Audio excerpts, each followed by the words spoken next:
Oh snap, we back. I'm back, y'all, with another video. I'm back. Let me stop. All right, back with another video. Hope everybody having a blessed day. Pray that everybody is doing well. Pray that the Lord is blessing you. If you have a roof over your head, man, if you have food to eat, man, every day, be thankful, bro. Thank the Lord. Thank God for it, bro. All right. Yeah. Gonna get into this. Be sure to like, and if you're new, subscribe.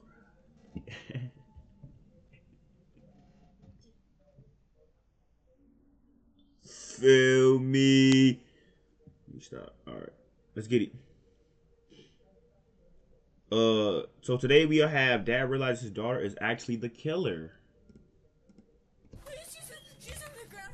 So who is it? My mom! This man has just been told that his Victim's wife has husband. been murdered. However, he never could have expected that it was his daughter that was responsible. What happened? What? She's going to jail forever. Wife's dead. I was too. On March 3rd, 2020, Ohio police responded to a 911 call at an address in Akron and found Brenda Powell on the floor of her kitchen with 30 stab wounds in her neck. Her daughter, Ooh. Sydney, was in the house at the time and told police this was a home invasion turned brutal murder. But even though Sydney was injured as well, there were still questions left unanswered. Things weren't adding up for the cops. Brenda was on the Listen, I don't ever understand how somebody can just. Do y'all understand how much 30 is? And at that, you gotta think about it. 30 stab wounds, bro. She stabbed her 30 times.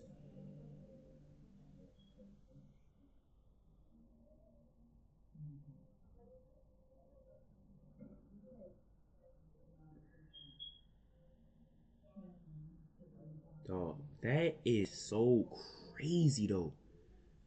Bro, it's not like she stabbed her 2 times. Bro, she stabbed her 30 times. 30!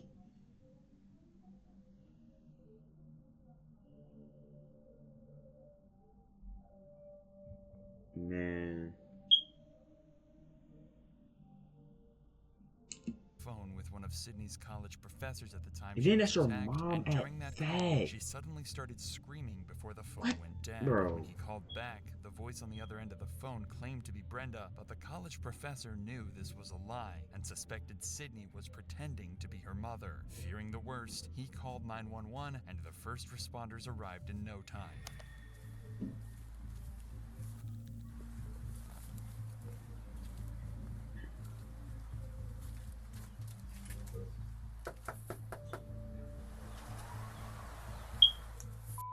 This scream, combined with being called to the location, is enough probable cause for the police to forcefully enter the home. And this is what was waiting for him when he walked inside the house. Akron Police! Akron Police!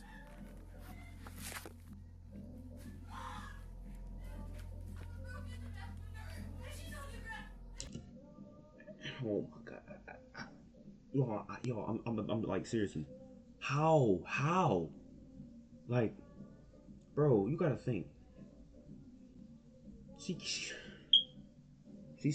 killed her mom, right? Listen, she killed her mom, and she's acting like somebody broke into the house. What? How, bro?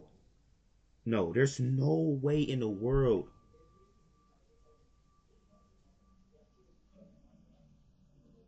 I'm not gonna say she's in the right mind, but how can you do that and then do this? Yo,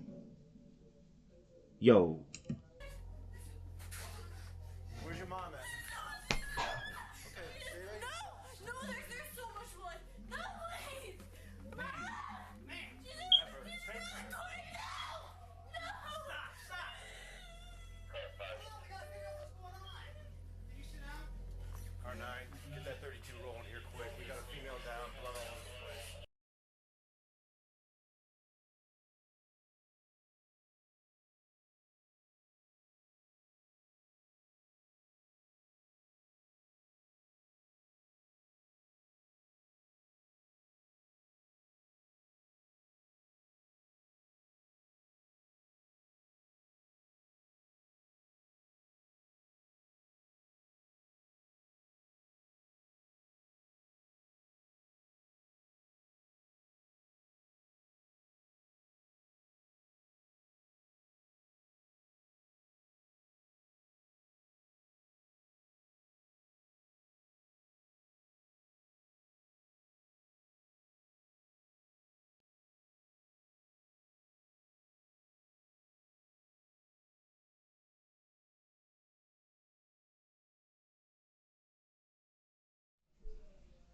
Sorry, yo, my laptop turned off.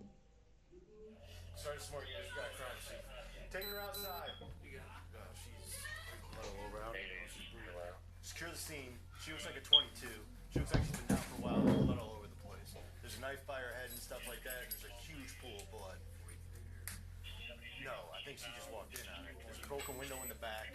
So if you can just put up some crime scene tape.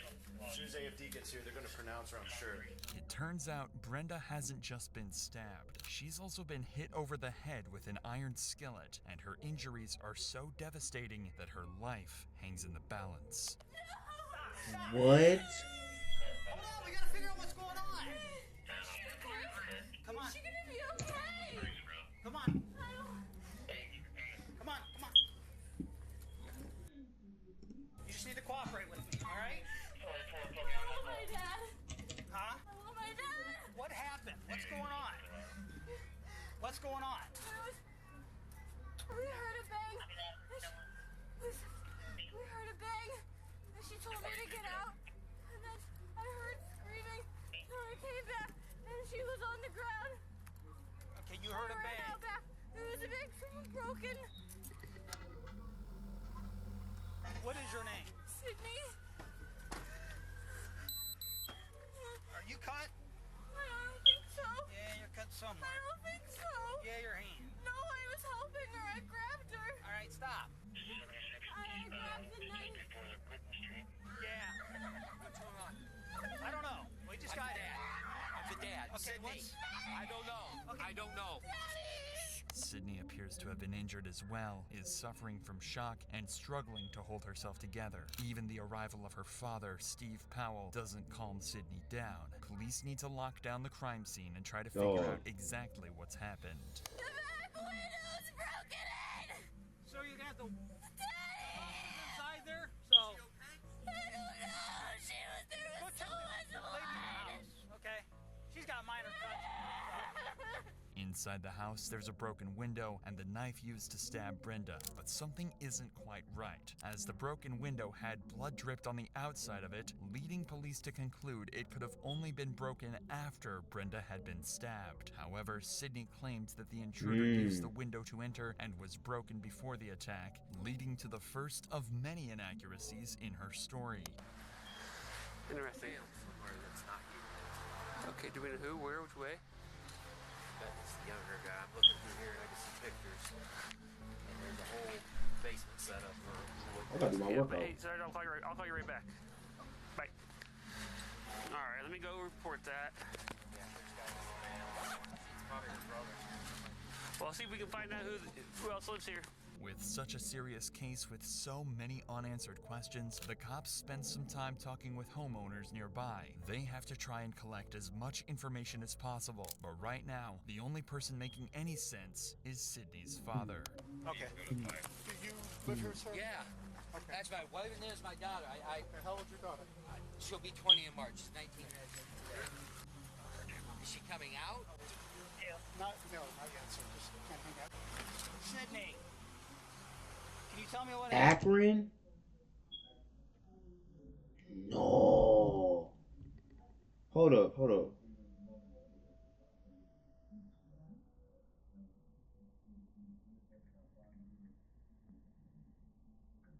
Yo, Akron, Ohio. This happened in no. Huh? Sydney. Sydney. On its way? Yeah, it's coming.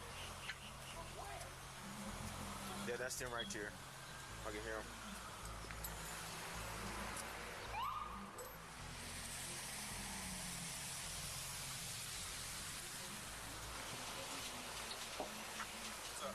Hey, boss. Steve down there. While trying to piece this puzzle together, police speak to Steve Powell and one of Sydney's friends down at the station, in the hopes that they may be able to help them shed some light on exactly what happened. But unfortunately for Steve, he has absolutely no idea Sydney is the attacker, or even worse, that his Bro. wife is in critical condition at the hospital and likely This is won't why y'all survive. gotta choose, man. Y'all gotta be careful who y'all around, bro. And it's crazy nowadays to even say even your own kids, even your own family, bro. I'm like seriously, like really be wise on who you hang around, boy. Know who you hang around. Even if you don't know him fully, bro, somewhat, I'm gonna tell you this: ask God, like Lord, whoever pray, like Lord, whoever is not meant to be in my life, or whoever is around trying to hinder me or trying to just do whatever to me, Lord, take it away, take them away from out of my life. Like serious, like, but be serious, like believe it. The prayer. Don't just pray that and just expect something to happen. Call went out, Expect the distress Lord call to do from the University of Mount Union where my daughter was going, and said, female in distress. I said, well, that's funny because Brenda's there, my wife. So I called Brenda, and it rings on the cell phone. No answer. I call Sydney back. Rings. No answer.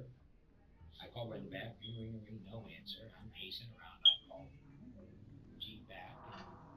And I'm on the phone with him, telling him there's no answer. My doctor calls me back and said, oh, Mom's on the phone with Mount Union. I said, well, cops are on the way. And she went, there's been a break-in, and she just started going off. She said, what? She said, there's been somebody broke into the house. There's blood everywhere. She was hysterical and crying. So at first, when you talked to her, she said your wife was on the phone with Mount Union. Yes. And as soon as I said cops are on the way, the hysterics started. Is she still attending? Well, as far as we knew up until today, yes, but apparently not for the last couple weeks. What Sydney hadn't told her parents was that she'd been kicked out of college weeks before this happened and had been lying to them ever since. But she did tell her friends, including Lauren, who lived in the same dorm. After this reaction, y'all, I'm gonna do some stuff. Probably after I get off here, I'm probably gonna pray. I'm probably gonna read my touch point. This app I got, it's like touch point. It help keep your mind on what it needs to be on every day.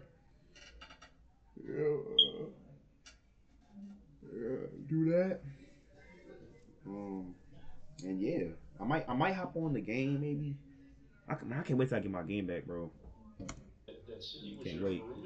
I don't know when I'm gonna get my game back, but it's been almost a month since I haven't had my game. And so you've been friends ever since your freshman year at St. V? Mm-hmm. Go over each other's houses, everything like that. Yep. Well, she started off in exercise science freshman year, her first semester, but then she didn't like the classes, so she switched over to psychology and sociology. But then she didn't really like that, so this year she switched to education, and then she didn't like that either, and that's one of the reasons she left, is because she really couldn't find what she liked. I think she struggled in her classes. I don't think her grades were the best, but she didn't really tell me that because I wasn't really struggling. I think she kept a lot of stuff hidden because when we were just talking or with our friends, she always seemed happy. Like, she seemed okay, like I said, I couldn't tell until the end where she was kind of just like struggling and she. Bro, that's how you, man. That's why I just said what I just said. Bro, this, like, a lot of people getting it's coming out. A lot of people, like, the Lord is showing, like, people's true colors is coming out, bro. Seriously, like, who people really is starting to show. Sad and just like, Lauren, I don't know what to do.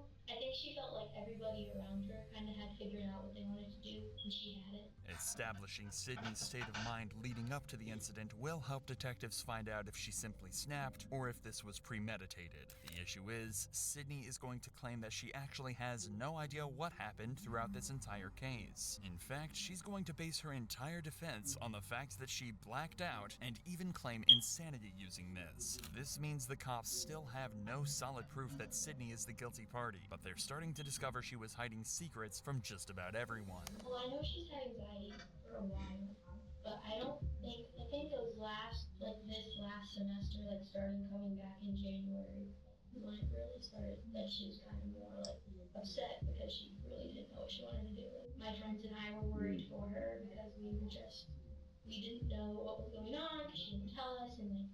Lauren knew something was wrong and tried to help. At first, she had no reason to doubt her and was as supportive as any friend could have been at a time like this. But even Lauren grew suspicious of Sydney's evasive behavior. I could tell she was getting more upset, like more sad.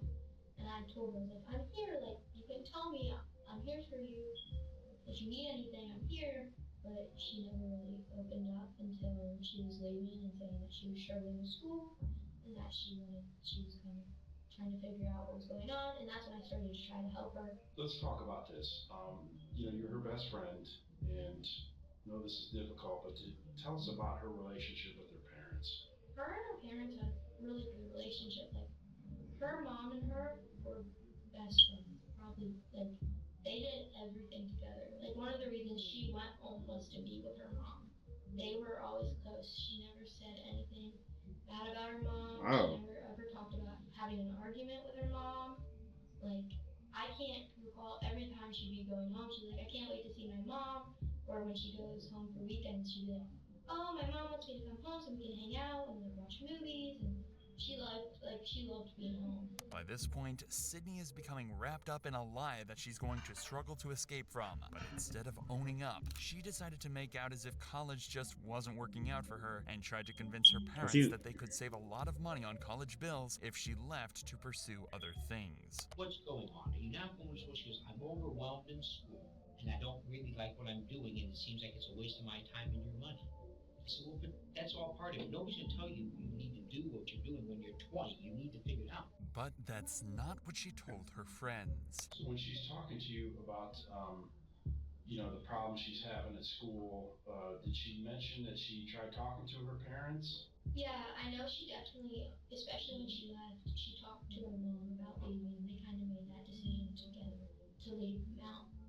Like, she told them that. Lauren's suspicions were proved to be right, and Sydney was lying to her friends. But at the same time, she was also lying to her parents, who knew nothing of her problems at college until they received a phone call from Sydney's professor. So Steve and Brenda began crisis talks to find out exactly what was going on with their daughter. So I went back, I called my wife on my daughter's phone. She picks up, she was working down at Children's, and she goes, what's wrong? And I basically told her, I said, you know, I mean, Sydney, I think the reason we can't get on is because she's unenrolled. She hasn't been going to school. Sydney became wrapped up in two sets of lies. The story she told her friends and the story she told her parents. Failing grades aren't the end of the world, and any parent would support their child through such difficult times. But it seems she thought her parents would be mad and couldn't bring herself to tell them she'd been asked to leave the college. Yeah, we asked her she was doing, and she said she was good. Like, she acted like crazy though. Normal. Like, she was laughing, she was having fun. She said she got jobs because she worked at the Akron Rubber Ducks. She's worked there for Akron Rubber Ducks. She was gonna go back there, and then she also said she was looking for another job, and like everything was good, and she was trying to figure out like for next year and all this stuff, and she was gonna talk to her parents about housing, trying to come back to Mount. Once she got to Mount Union, or anytime actually, did Sydney ever drink alcohol at all, or she did? Okay, just kind of describe that for us. She liked to drink. There was an incident in the fall of our freshman year where she drank too much, and she wasn't alcohol poisoned, but she did end up in the hospital. Her mom came and got her at like 2 in the morning.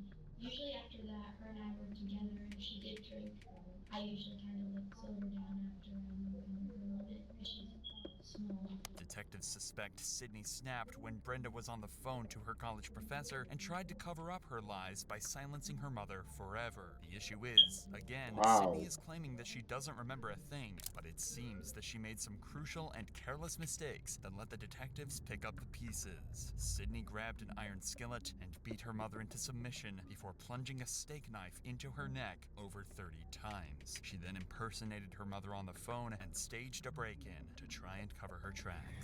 I made it in far enough to see the back fit. When you go into the front door from the kitchen, you go in, you can see there's like a pass-through between the kitchen and the family room. From the back of the house, I could see in the right hand, there's 2 big sliding windows. I could see that window was literally, it looked like it was busted. Went down the hallway probably about 2 feet, just see blood all the way down the hallway. Sadly, Brenda didn't survive her ordeal and passed away in hospital. The county medical examiner came to the conclusion that Brenda had died from blunt force trauma to her head and stab wounds to her neck. They ruled her death a homicide. This left detectives to deliver the tragic news to Steve that his wife was dead. Well, not really bad news. Your wife passed away. Wow. Detectives investigated Sydney's claims that an intruder was responsible, but their findings didn't seem to match her story, and the evidence was painting a different picture altogether. This left detectives with one final devastating task to carry out, telling Steve that his own daughter killed his wife. What happened? I don't think someone broke into the house. I don't know if your wife and daughter got into an argument, got physical. I mean, the window was broken, but there's no forced entry into the house. Did your wife and daughter ever have like really heated arguments in there? This is not possible. It's not possible. He doesn't know. My son's here? Yes. Would you like one of us to just go be with your son? I don't know. Take your time. There's no rush for anything. It's simply impossible to imagine the turmoil Steve must be going through at this moment. His wife murdered and his daughter the main suspect. Finally, Steve realizes the detectives might be right, leaving him to deliver the news to his son. Clearly they think Sydney did this. Oh my. I lost two. She's going to jail forever. Wife's dead. I know they're going to do everything they can to make sure that they find out exactly what happened. Nothing's definite as of yet. They still have to do their investigating. Where's Andrew? He was sitting out there by himself. Or is he with Family members supposed to be. Well, yeah, I don't want anybody in here with me. Yeah. I don't want anybody. I just want me and him. That's legal. I don't care. You don't want any of us? I don't want any of you. No, I just want Andrew. So you just come and get us Yeah, when you're I ready, will. okay? You don't want anyone?